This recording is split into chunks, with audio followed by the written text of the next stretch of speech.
Hi guys, today we're going to be talking about gaining control of your voice.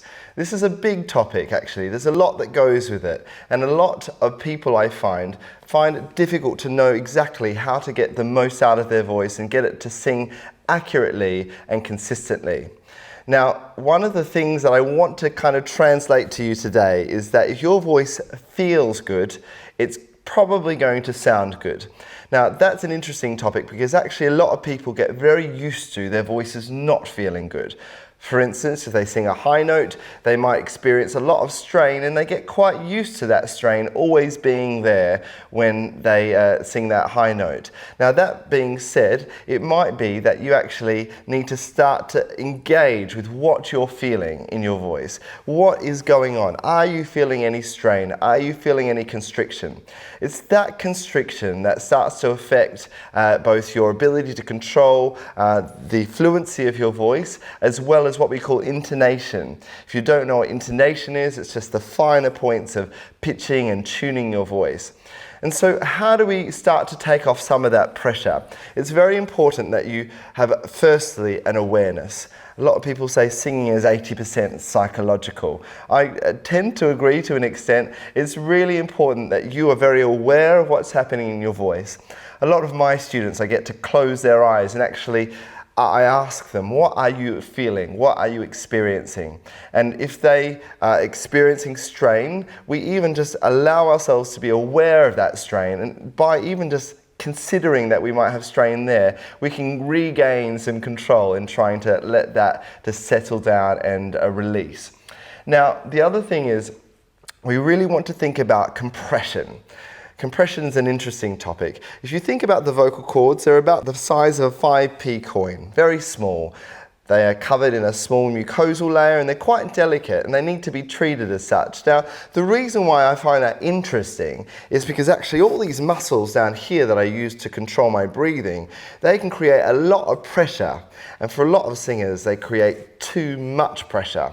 And so you get these really splatty sounds, meh, or maybe really constricted sounds, you get all these really, really tight, constricted effects that happen to the voice, and actually that's not very good.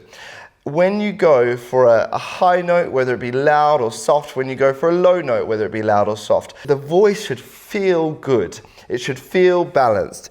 We often talk as singing teachers about what we call the breath pressure to chord closure ratio.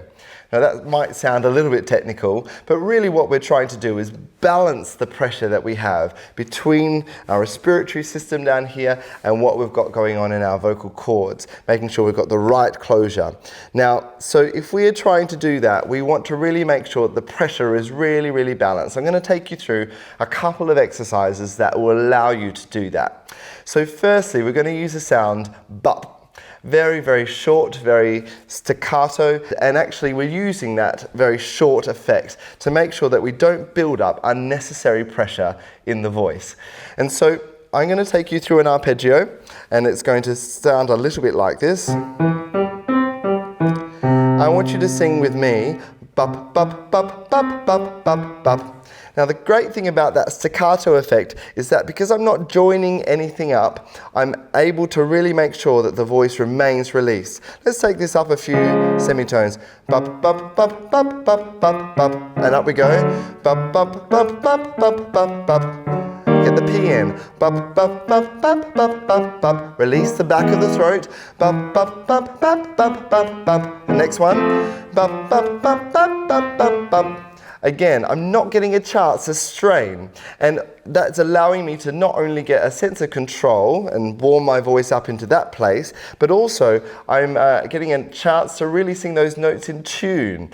That strain works against the intonation, but actually what we really want to manage is getting those notes beautifully in tune. I really think that singers should be singing perfectly in tune for a great result. Now, one thing we can also do is another exercise you can try that will take some of the weight away from this neck area. Now, you can try this with straws. Some people try this with a straw. I don't have a straw today here in Studio A, so I'm going to use my fingers and I'm going to place them against my slightly opened and pouted lips. I'm going to make this kind of sound. Sounds like a car inside a garage.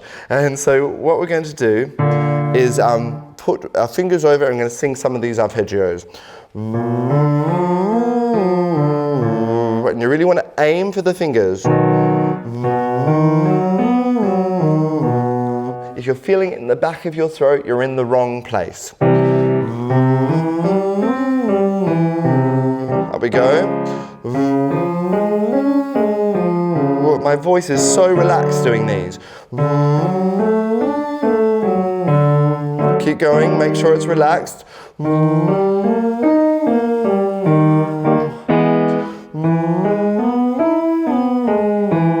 One more. There you go. Now, if you were to keep going up by semitones, you'd probably find you'd get a lot higher than you usually would get. And that's because we're taking a lot of the weight, the unnecessary weight, away from the voice. That would actually prevent you from getting increased range or a greater sense of control. So there's a couple of tips there for you to take away the weight, take away the compression, and give yourself a greater sense of control in your voice.